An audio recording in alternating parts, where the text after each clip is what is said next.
Imagine um navio tão famoso que bilhões de pessoas conhecem o seu nome. E essa embarcação foi descrita há milhões de anos atrás, maior do que qualquer navio conhecido na época, capaz de transportar famílias inteiras, toneladas de suprimento e todas as espécies de animais. E que mesmo após milênios, todos os historiadores praticamente continuam procurando a sua verdadeira história. Estamos falando da Arca de Noé, mas existe um detalhe curioso. Ao contrário do Titanic, ao contrário do Bismarck, ao contrário do Victory, ninguém sabe ao certo se ela realmente existiu. Mesmo assim, o governo enviaram expedições, montanhistas arriscaram suas vidas, pesquisadores analisaram durante décadas fotografias e analisando fotos de satélites. Tudo em busca de uma única resposta. A Arca de Noé é real ou estamos adiante de uma maior lenda já criada? Mas antes de entrar fundo nessa história, eu peço que você se inscreva aqui no canal, porque postamos vídeos todos os dias. E lembre-se, os navios passam e as histórias permanecem. E para entender por que tantas pessoas passaram a vida procurando essa embarcação ou algum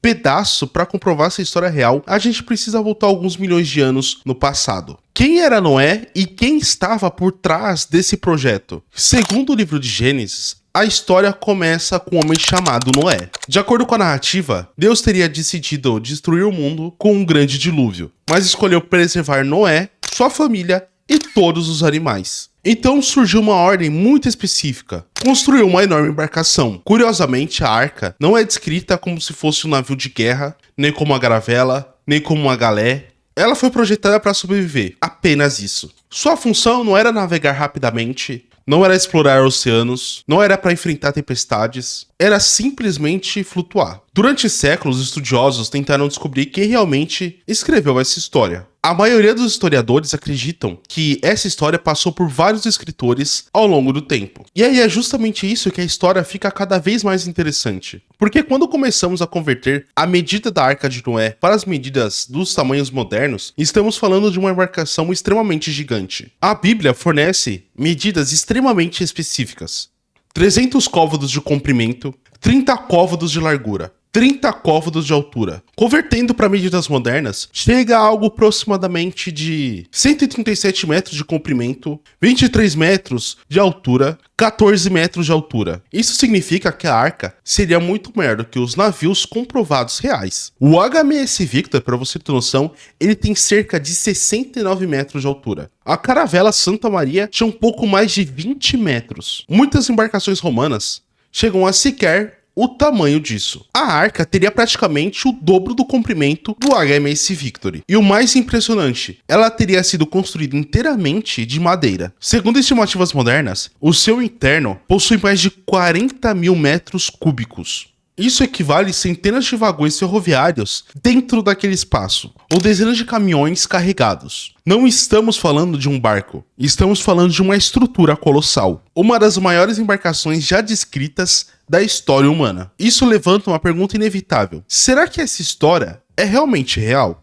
Quando os engenheiros analisam as proporções descritas no livro de Gênesis, encontram algo inesperado. A arca não foi projetada por um absurdo. Na verdade, suas proporções são totalmente estáveis. Ela possui exatamente um comprimento e largura de 6:1. Isso chamou a atenção de diversos especialistas, porque as embarcações mais modernas que temos hoje utiliza exatamente essas proporções. O formato descrito não favorece a velocidade, mas sim a estabilidade. E estabilidade é o que você precisaria caso viesse ondas gigantes por diversos meses. Mas ainda existe um problema, a madeira. Conforme a madeira cresce, sua estrutura começa a ter várias tensões. Por isso, poucas embarcações históricas conseguiram ter um tamanho tão grande. Mesmo assim, estudos realizados por pesquisadores interessados na arca acreditam que a estrutura dela não seja algo tão grande no ponto de vista. Mesmo assim, estudos realizados por pesquisadores interessados na arca acreditam que essa embarcação não é impossível de ser feita.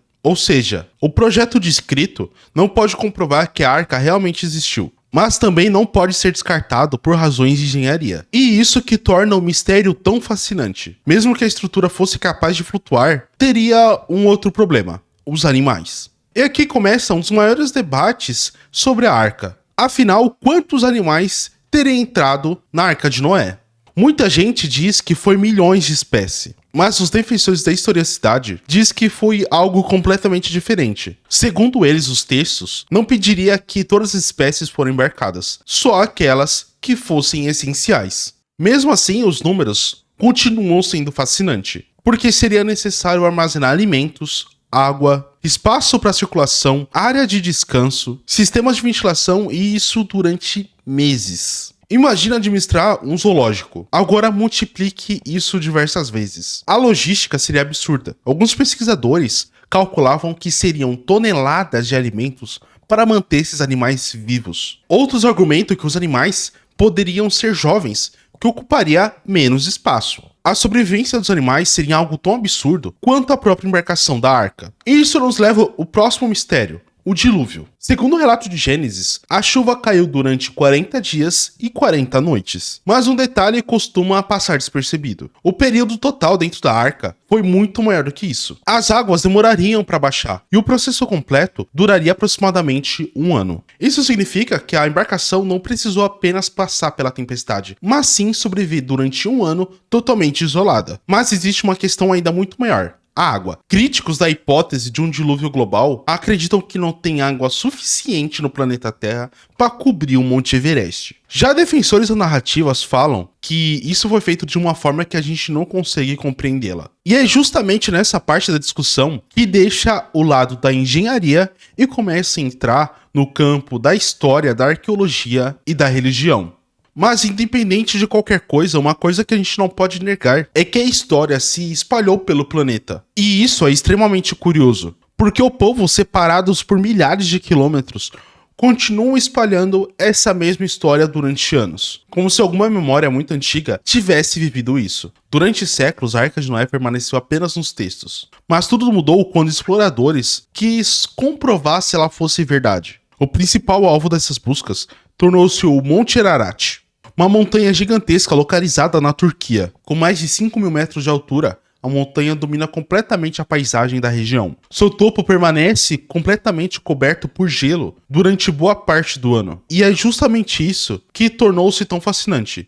Então surge uma pergunta: e se a arca tivesse se conservado ali? A hipótese atraiu muitos aventureiros, diversos historiadores, arqueólogos, pesquisadores, montanhistas e até mesmo jornalistas. E todos queriam ser a pessoa que resolvesse um grande maior mistério da humanidade. Mas conforme também o tempo se passava, aumentava os grandes argumentos contraditórios. Alguns diziam ter encontrado pedaços de madeira, outros afirmavam que tivesse visto formas de navio. O resultado foi o surgimento de uma das grandes caças arqueológicas da história. Entre todas as histórias envolvendo a busca pela arca, poucas são tão intrigantes quanto os mistérios que dizem ter aparecido no Monte Ararat. E bom, se você quer a parte 2 dessa grande história, comente Arca de Noé aqui embaixo e até o próximo vídeo. E lembre-se, os navios passam e as histórias permanecem.